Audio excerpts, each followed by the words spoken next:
T V Prasad പറഞ്ഞതുപോലെ തന്നെ റോഡുകളിൽ വില്ലനാകുന്നത് പലപ്പോഴും മത്സരയോട്ടത്തിന് വേണ്ടി തയ്യാറാക്കുന്ന പുത്തൻ ബൈക്കുകൾ തന്നെയാണ്. നിറം മാറ്റിയും ഹാൻഡിലിന്റെ രൂപം മാറ്റിയും ലൈറ്റ് മാറ്റിയും എല്ലാം ആകർഷകമാക്കുന്നു. സ്വാഭാവിക രീതിയിൽ നിന്ന് മാറുന്ന ബൈക്കുകൾ പക്ഷേ ദുരന്തത്തിന് ഇടയാക്കുകയാണ്. ആ ദുരന്തത്തിൽ ഇരയാകുന്നതാകട്ടെ പലപ്പോഴും ഒന്നും അറിയാത്ത സാധാരണക്കാരാണ്. തിരുവനന്തപുരം കഴക്കൂട്ടത്ത് ഇന്ന് പുലർച്ചെ 3 മണിക്ക് 2 പേരുടെ മരണത്തിനിടയാക്കുകയും ഒരാൾക്ക് ഗുരുതരമായി പരിക്കേൽക്കുകയും ചെയ്യാൻ കാരണമായ ബൈക്ക് ഇതാണ്.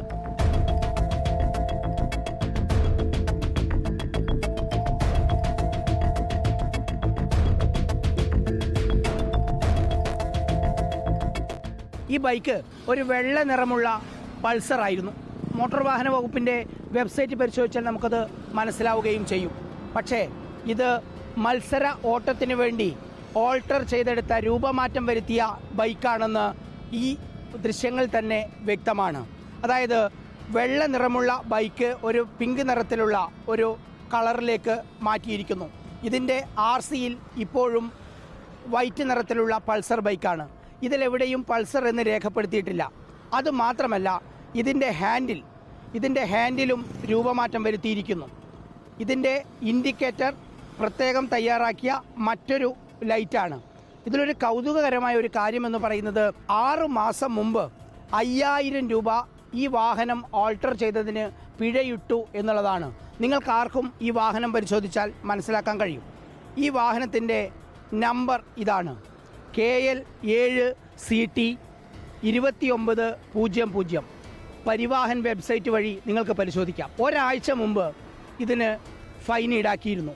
അതുകൂടാതെ ഒരു വർഷത്തിനിടയിൽ 12 തവണയാണ് ഫൈൻ ഈടാക്കിയത്. 29 മാർച്ച് 2024 500 രൂപ, 18 ഒക്ടോബർ 2023 500 രൂപ, 17 സെപ്റ്റംബർ 2023, അതായത് വെറും 6 മാസം മുമ്പാണ് അപകടകരമായ രീതിയിൽ ഈ വാഹനം രൂപമാറ്റം വരുത്തിയതിന് മോട്ടോർ വാഹന വകുപ്പ് പിഴയിട്ടത്.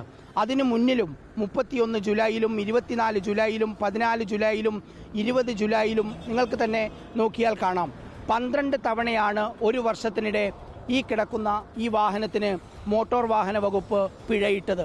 പിഴയിട്ടു എന്നതല്ലാതെ ഈ വാഹനത്തിൻ്റെ അപകടം തടയാനുള്ള ഒരു സംവിധാനവും നമ്മുടെ മോട്ടോർ വാഹന വകുപ്പ് കൈക്കൊള്ളുന്നില്ല എന്നുള്ളതാണ് ഏറ്റവും പ്രധാനപ്പെട്ട പ്രശ്നം. ഈ രൂപസാദൃശ്യം വരുത്തിയ ബൈക്കിൽ നിന്ന് 5000 രൂപ പിഴ ഈടാക്കിയാൽ തീരുന്നതാണോ ഈ പ്രശ്നം?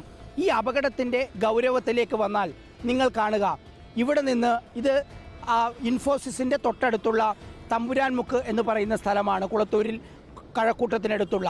ഇവിടെ നിന്ന് ഏതാണ്ട് 200 മീറ്റർ അപ്പുറമാണ് അപകടം നടക്കുന്നത്. ആ സീബ്ര ലൈനിലൂടെ കടന്നു വരുന്ന സുനീഷ് എന്ന് പറയുന്ന ചെറുപ്പക്കാരനെ ഈ ബൈക്ക് ഇടിച്ച് തെറിപ്പിക്കുകയായിരുന്നു. ആ സമയത്ത് ഇവിടെ ഉണ്ടായിരുന്നവർ പറയുന്നത് മറ്റൊരു ബൈക്ക് കൂടി വലിയ വേഗതയിൽ പോയിരുന്നു എന്നുള്ളതാണ്. അതിനർത്ഥം ബൈക്ക് റേസിംഗ് ആയിരുന്നു ഇവിടെ നടന്നത്. അവിടെ ആക്സിഡന്റ് നടന്നു. സുനീഷിൻ്റെ മൃതദേഹം കടന്നത് അതിൻ്റെ 75 മീറ്റർ ഇപ്പുറമാണ്.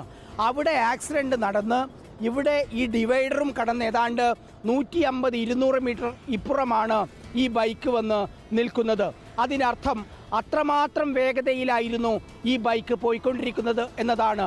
കേരളത്തിൻ്റെ റോഡുകൾ കൊലക്കളമാകുന്നതിൻ്റെ പ്രധാനപ്പെട്ട കാരണം ഇത്തരം രൂപമാറ്റം വരുത്തിയ ബൈക്കുകളും അനിയന്ത്രിതമായ രീതിയിലുള്ള അമിത വേഗതയുമാണ് എന്ന കാര്യം വ്യക്തമായിട്ടും ഇതിനൊന്നുമെതിരെ ഒരു കർശനമായ നടപടിയെടുക്കാൻ നമ്മുടെ മോട്ടോർ വാഹന വകുപ്പിന് കഴിയുന്നില്ല. അത് ഓടിക്കുന്നവരോടൊപ്പം റോഡിലൂടെ നടന്നു പോകുന്നവരുടെയും കൂടി ജീവൻ എടുക്കുന്ന രീതിയിലേക്കാണ് കാര്യങ്ങൾ കടന്നു പോകുന്നത്. ഇത്തരം ബൈക്കുകൾ ഈ കഴക്കൂട്ടത്തുൾപ്പെടെയുള്ള പ്രദേശത്ത് നിരവധി ഉണ്ടെങ്കിൽ പോലും ഒരു കൃത്യമായ പരിശോധന നടത്താനോ അത് തടയാനോ എന്തുകൊണ്ടാണ് നമ്മുടെ സർക്കാർ സംവിധാനത്തിന് മോട്ടോർ വാഹന വകുപ്പിന് കഴിയാത്തത്? പ്രസാദ് പറഞ്ഞത് ശരിയാണ്. പിഴ ഈടാക്കിയത് കൊണ്ട് മാത്രം കാര്യമില്ല. കർശനമായ പരിശോധന വേണം, നടപടികൾ വേണം, ഒപ്പം ബോധവൽക്കരണവും അനിവാര്യമാണ്. ഇത്തരത്തിൽ മത്സരയോട്ടം നടത്തിയത് കൊണ്ട് ഒരുപക്ഷെ നഷ്ടമാകുന്നത് എത്ര ജീവനുകളാണ് എന്നതിൻ്റെ കണക്കുകൾ വളരെ ഞെട്ടിക്കുന്നത് തന്നെയാണ്. ഇത്തരത്തിൽ മോഡിഫൈ ചെയ്ത ബൈക്കുകളൊക്കെ തന്നെ നിയമലംഘനം നടത്തുന്നതാണ് എന്ന ബോധവും വേണം. അത്തരത്തിലുള്ള നടപടികളിലേക്ക് കടക്കാതിരിക്കട്ടെ നമ്മുടെ ചെറുപ്പക്കാർ. ഒപ്പം മോട്ടോർ വാഹന വകുപ്പും കർശനമായ നടപടികൾ സ്വീകരിച്ചേ മതിയാവും. പക്ഷേ ചില കണക്കുകൾ നമുക്ക് പരിശോധിക്കുമ്പോൾ സംസ്ഥാനത്ത് റോഡ് അപകട മരണങ്ങൾ കുറയുന്നുവെന്ന ആശ്വാസകരമായ ചില വാർത്തകൾ കൂടിയാണ് വരുന്നത്. മോട്ടോർ വാഹന വകുപ്പിന്റെ ചില കണക്കുകളാണ് അത്. മരണക്കണക്കുകളിൽ ചെറിയ ഒരു കുറവിന് കാരണമായി പറയുന്നത് AI ക്യാമറകൾ സ്ഥാപിച്ചതാണ് ഇത്തരത്തിൽ അപകട മരണം കുറയുന്നതിന് കാരണമാകുന്നതെന്നാണ് പറയുന്നത്. ഭൂരിഭാഗം ആളുകളും ഹെൽമറ്റും സീറ്റ് ബെൽറ്റും എല്ലാം ധരിക്കാൻ തുടങ്ങിയിട്ടുണ്ട്. അത്തരത്തിൽ ജീവൻ രക്ഷാ സംവിധാനങ്ങൾ ശീലമാക്കാൻ തുടങ്ങിയത് ഒരു വലിയ പ്രതീക്ഷ നൽകുന്നുണ്ട്.